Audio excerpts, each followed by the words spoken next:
নমস্কার। আশা করি সবাই খুব ভালো আছো আর ভবানীর পর্বের রিভিউ দেখার জন্য বসে আছো। তো আজকের পর্বের রিভিউ নিয়ে বাংলা সিরিয়াল সমাচার কিন্তু তোমাদের সামনে এসে গেছে। তাহলে চলো আমরা চট করে শুনে ফেলি যে আজকের পর্বে কি হতে চলেছে। তো ভবানী তো ফিরছে নাটোরে, আর মনে মনে শুধু কিন্তু ওই দেয়ান মশাই সত্য এরা যে কথাগুলো বলেছিল যে সম্পত্তি আগেই জামাইয়ের নামে না লিখে দিতে, উত্তরাধিকার হিসেবে তারাকেই রাখতে, সেই কথাগুলো ভাবছে। তাই ভাবছে তারাকে এবার প্রশিক্ষণ প্রাপ্ত করবে, মানে তারাকে এবার সবকিছু ভালো করে শেখাবে। মহারাজ যেমন তাকে শিখিয়েছিল ভবানীকে, মানে ভবানীর মহারাজ, ঠিক তেমন ভবানী তার মেয়েকে একদম যোগ্য করে তুলবে আর তার মনের ভয় দূর করবে।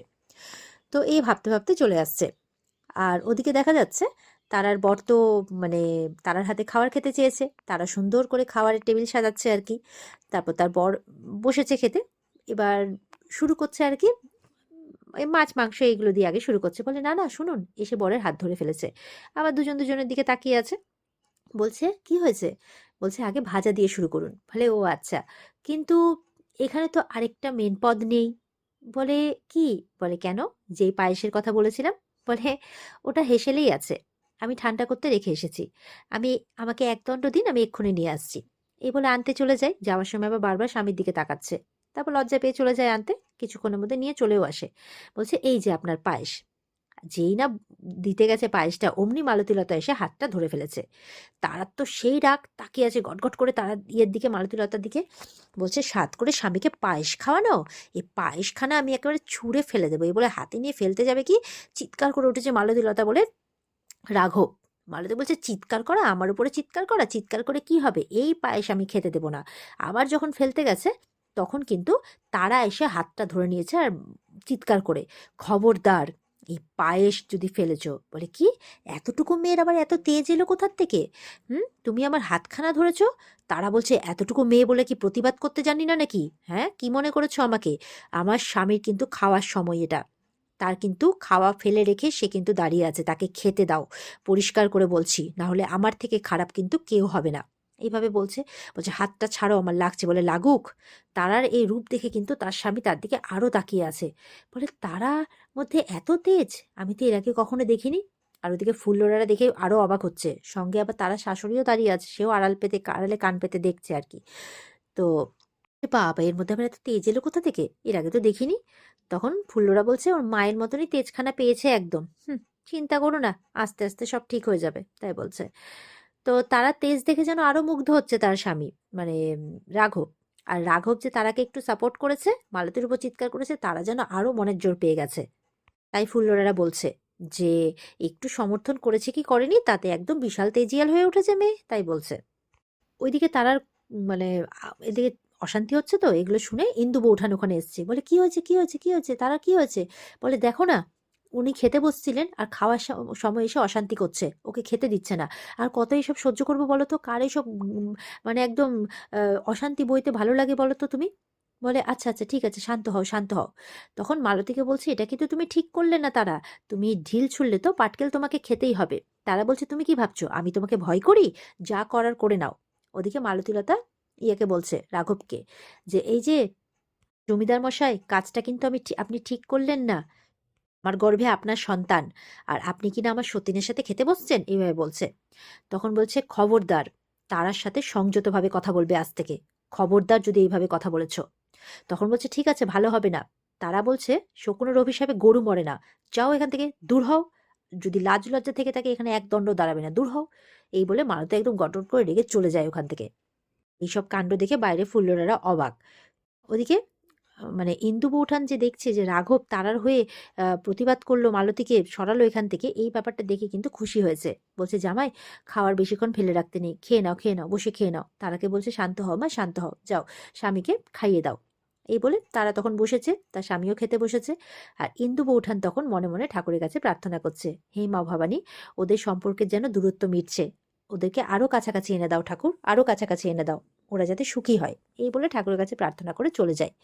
ওদিকে ফুল্লরা বলছে তারা শাশুড়িকে, আপনিও যান, এইসব দেখে কি করবেন, আমি আপনাকে খবর দেবো, যান। বলে চলে যাই। বলছে ঠিক আছে, দেখো বোন। আর এদিকে কুন্দকে বলছে মালতী তো তোমার সমবয়সী হবে, যাও গিয়ে একটু বেশি করে ভাব জমাও, যাও। তাই বলছে। তো এই করে কুন্দও চলে যায়।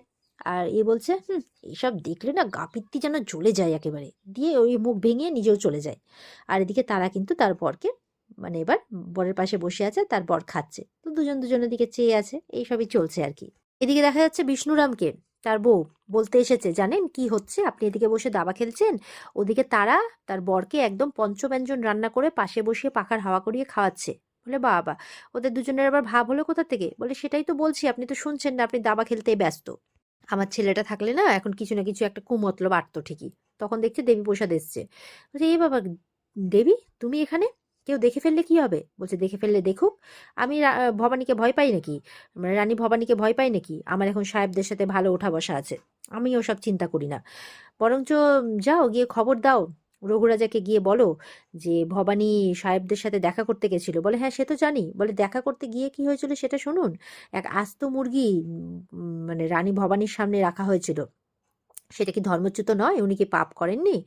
তখন ইয়ে বলছে, দেবীর মা বলছে, এ কি অধর্ম, এ কি অধর্ম হয়ে গেছে? এই গেছিল তো প্রজাদের কর কমানোর কথা বলতে, আর এই অধর্ম করে এসেছে। তাই বলছে রঘুরাজা গিয়ে কি কথা বলুন, নাহলে তো পুরো নাটোর ধ্বংস হবে রানীর এই পাপের জন্য। এই ভুলভাল কথা বলছে আর কি। এই বলছে ধর্মচ্যুত হলে কি করতে হবে সেটা আশা করি বলতে হবে না, প্রায়শ্চিত্ত করতে হবে।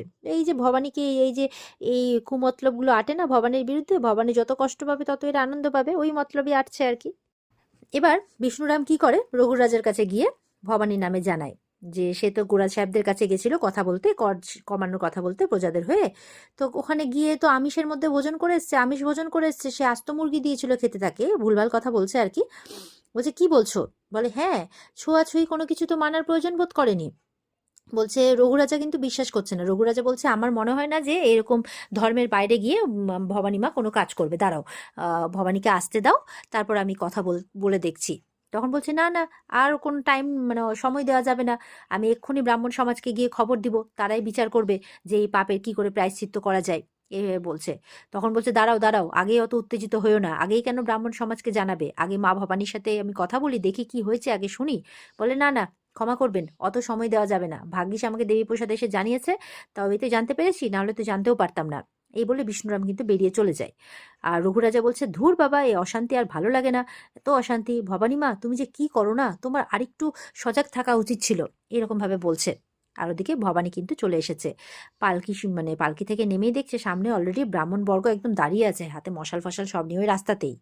ভবানী বলছে কি হয়েছে বলো তো সত্য, এইভাবে নাটোরের সীমানাতে 3 বামন এসে কেন দাঁড়িয়েছে?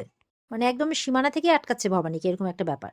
সত্য বলছে সাথে তো দেখছি অন্য বামুনরাও রয়েছে, এদের আবার কি হলো, দাঁড়ান বৌঠান আমি দেখে আসছি, এই বলে ও দেখতে যায়। এবার সত্য জানতে গেলে বলছে যে এইভাবে সীমানা আটকেছেন কেন, পালকি যেতে দিন, জানেন না রানী ভবানী পালকিতে আছেন? বলে জানি তো, উনি পালকি করেই যাওয়া আসা করেন, আমরা যে ওনাকে ঢুকতে দেবো না, এই সীমানার অতিক্রম করতে দেবো না, নাটোরে যেতে দেবো না। ভবানী এসে বলছে কেন, আমি কি করেছি?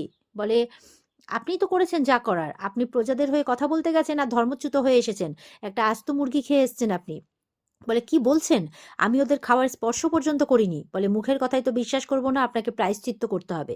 তখন ভবানী বলছে প্রায়শ্চিত্ত, কি প্রায়শ্চিত্ত? তখন বলছে এখান থেকে নাটোর পর্যন্ত মানে মহল পর্যন্ত আপনাকে জ্বলন্ত কয়লার উপর দিয়ে হেঁটে যেতে হবে।